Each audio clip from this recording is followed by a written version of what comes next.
আমার মায়ে আজকে আমারে শোকে বকবকে করে গোসল করাইছে। একবারে সুবাইয়া গোসল করাইছে নিম পাতা দিয়া।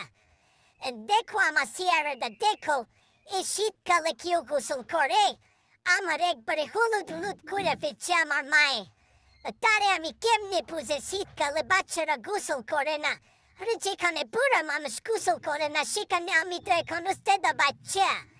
আমার মায়ের কেমনে আমি বুঝাম? আমার মা শুধু আমারে বলে, আমি বলে ফিরতিনি, গোসল করি না।